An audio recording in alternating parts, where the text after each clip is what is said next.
break it down. I'm going to do 1971, but this time I'm going to do it a little bit longer and more expansive than previous years, just because of the artists and the styles. So, released December 17th. Yeah, a couple in my birthday month. So it was Hunky Dory. David Bowie, guitar, vocals, saxophone. Michael Ronson, guitar. Woody Woodmansey, drums. Trevor Boulder, bass. And Richard Wakeman on piano.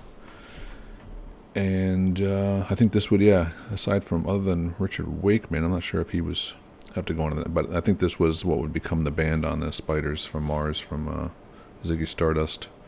But I don't know how much Rich Wakeman was on that one also.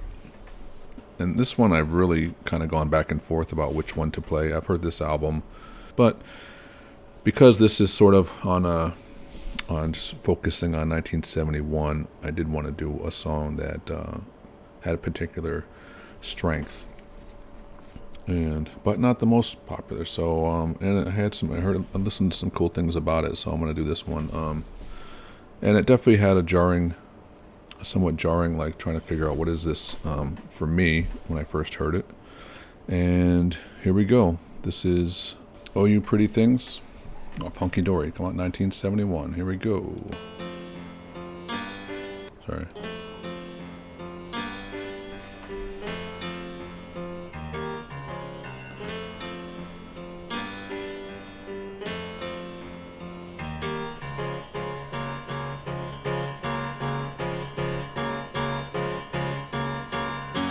Wake up your sleepy head, put on some clothes, shake up your bed.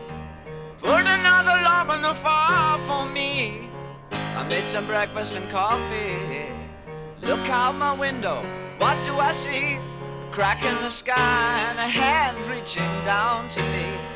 All the nightmares came today, and it looks as though they're here to stay.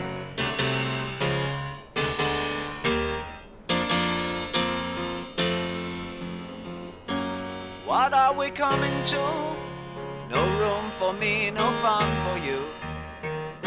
I think about a world to come, where the books were found by the golden ones, written in pain, written in all by a puzzle man who questioned what we were here for. All the strangers came today, and it looks as though they're here to stay. Oh, you pretty things, don't you know you're driving your drivers insane? Oh, you pretty things, don't you know you're driving your drivers insane? Let me make it plain, gotta make way for the whole superior. Look out at your children, see their faces in golden rays. Don't kid yourself, they belong to you. They're the start of the coming race. The author's a bitch, we finished our news. Homo sapiens have outgrown their use. All the strangers came today, and it looks as though they're here to stay. Okay, I'm going to pause it real quick. Yeah, obviously when we first heard this album, it's an evolution of Bowie, obviously. He had his first album, and then The Man Who Sold the World, and this one goes in a very new direction. It's really focused on, obviously the first song changes. Anyway, to me, this song, obviously, I didn't know what it was about when I first heard it. I just knew it was about something where, basically about the generational change is what you kind of get overall, and how it feels like there's every generation there's a new set of aliens into this world that we have to deal with, and they have a whole new set of instructions, a whole new set of beliefs, and the struggle that ensues.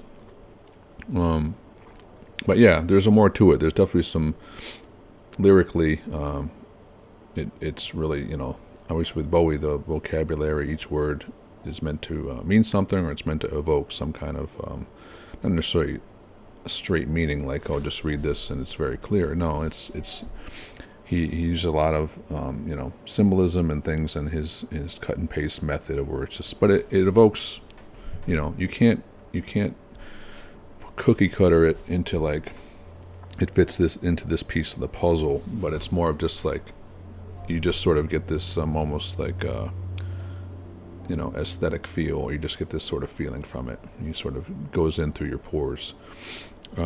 Anyway, yeah, but so far, yeah, the piano, and I think before the song there was the 8-line poem, I believe, or it's either before or after. I don't have the track listing, but yeah, this album's very different too, because it feels even more personal than The Man Who Sold the World. It feels very personal, and he's also using a lot of whatever he's reading, his beliefs and his ideologies at the time, and his things are sort of really filtering into his lyrics and his beliefs and stuff like that. So yeah, to me this song was jarring when I first heard it. I was just like, what? Oh my God, what is he saying? Anyway, let's jump back a little bit, and before it pops off again. And obviously, it's great, the piano, great singing, great vocals, and then when it comes in, it's just like a hammer, right? It's so groovy, and it's got the claps. Like, I didn't hear you, the claps. Everything is just like clamping down. Here we go. All the strangers came today, and it looks as though they're here to stay. Oh, you pretty things, don't you know you're driving your promise and driving insane? Oh, you pretty things, don't you know you're driving your promise and driving insane? Let me make it plain, gotta make way for the Homo superior.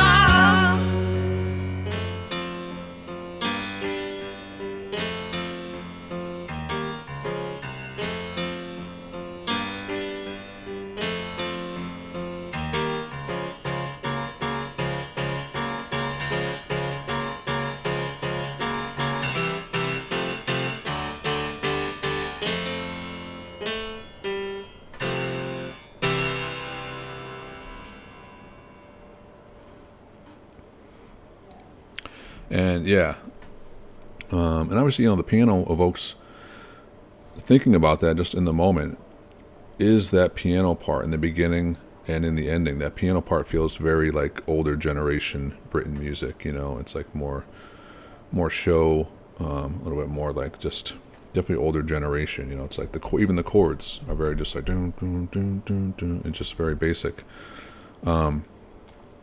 So yeah, I don't know if he used that as far as to sort of enhance the meaning of like, we're going from this sort of like everybody's, all the parents in their nice jackets and suits, listening to proper music, smoking and drinking in the pub, and then all of a sudden the new generation comes in, and the drums come in, it's like doom, doom, doom, and it's like, yeah, jarring. So it could be. I mean, it definitely fits it, whether it was meant to be or not. But that's my initial feeling. Like it's because the piano is kind of out of place in ways. It's a change. So anyway, David Bowie, Gotta Do Him, 1971. This one reached 57 on the Billboard charts. Bowie said, "I'm not ashamed of wearing dresses, but unfortunately, it's detracted from the fact that I'm also a songwriter. One thing that I noticed is the way you use words." This is in an interview. "Like in Andy Warhol, where you transformed the word wall into Warhol. I mean, the way you listen to speech and incorporate it into sound." And Bowie says, "Well, one can say I sentenced to 3 people, and it'll take on an entirely different meaning for each of those 3 people. I think if any of my stuff becomes at all surrealistic, it's because that's the purpose of it. It's to give people their own definitions. I certainly don't understand half the stuff I write. I can look back on a song that I've just written and it means something entirely different now because of my new circumstances. I get told by so many people, especially Americans, what my songs are about." And he goes on, "Yeah, America is made up of academics. They're very Germanic in that respect because they are so subconsciously aware of being a new nation that has no accepted roots in the old world. They strive for their own culture as fast and as quickly as they can.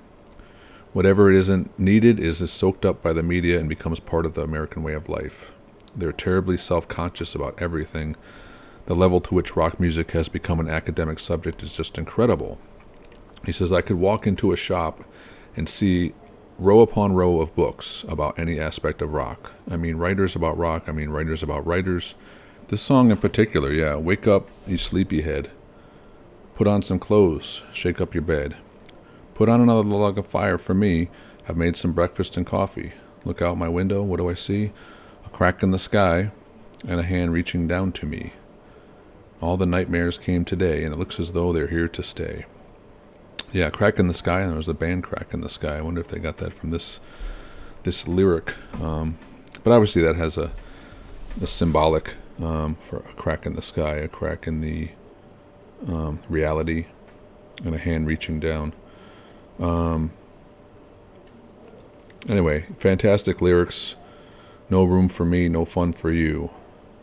And all the strangers came today. I always thought, all the pretty things, and I think, actually I read that Peter Noon actually did this song before David recorded it, or he had recorded it, and Peter Noon of Hermit and the Hermits decided he wanted to do it for a demo, and I think it had some popularity, but then I haven't listened to that. I should listen to it, just if I had it right now.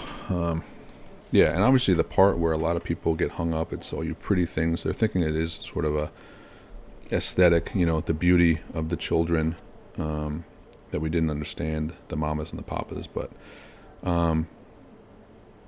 not the mamas and the papas, but the band, but but yeah, apparently it didn't really have that exact interpretation. It wasn't you pretty things. It was just the meaning of a new race, a new style, and being thought of as, they just sort of put it as pretty. But I think also he was reading a lot of, probably, like, I think they said Nietzsche at the time, a bunch of other writers, were this sort of idea of like a Superman, which he called, Homo sapiens have outgrown their use. Now we have Homo superior. Yeah, so I think at the time hearing this, the earth is a bitch, we finished our news. That one that's a lyric I didn't realize. I didn't know what he said. He said something is a bitch, but I never actually understood that lyric. Anyway, yeah, great song and a great album. But so far, yeah, I'm going to end it there. And hope you come back for the next part of the series. And give me anything in the comments where you want me to delve any deeper into any of the rock field, any particular album that you want to do an album listen. I'm always doing a variety of things, whether it's, a chronological year, or digging into a particular artist or a particular album, or even if it's just a song. It's something that if I listen to, I may turn it into a exploration or reaction. So I appreciate everybody here. It's really fun. I love hearing from people. In the last one I did about Jimi Hendrix, I had a lot of people chime in, and I love getting, either requests or just people, talking about their association, their history with the music, other things, even especially facts. Give me any research, anything that's, curious, that's gonna, make me dig a little deeper, or give me some. I'd love to hear it. So anyway, hope you enjoyed it. And on to the next one. We're gonna do blues. I think we're gonna go into the blues genre, which obviously took a little bit of hit relatively in the 70s. Blues had kind of already maybe gone through its peak a little bit, or its second generation of blues artists. Maybe it was the third or fourth, really, if you really go back. 20s, and then 30s, and you had the 40s and 50s and 60s. It kind of had its resurgence.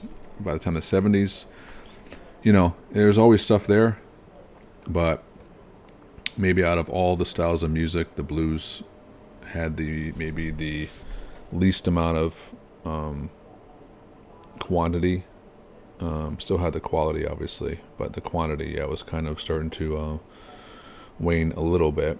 But yeah, please go to my community tab. If you don't like, if you're not worrying about some of the albums up there that I've put as options, put another album. I'll add another one to the list, just like that. So And for any stuff that I can't get up for blocked, stuff like that, I'm really trying to find a way to get it up. I'll put the song. You can download it on the YouTube site if you want to listen along, or I'll put it towards Patreon, and you can listen to it there for free. So you can go around this area and just I'll put the song on my drive, and you can just download it and listen to it with me just like that. So any stuff with stuff that's going to be blocked easily, King Crimson or otherwise, I'll be happy to do any of that stuff, and it's not a problem. You guys just have to know how to get there with me. All right? Anyway, I'll be on the next one, and thanks for being here. Hope you enjoyed it, and take care. Bye-bye.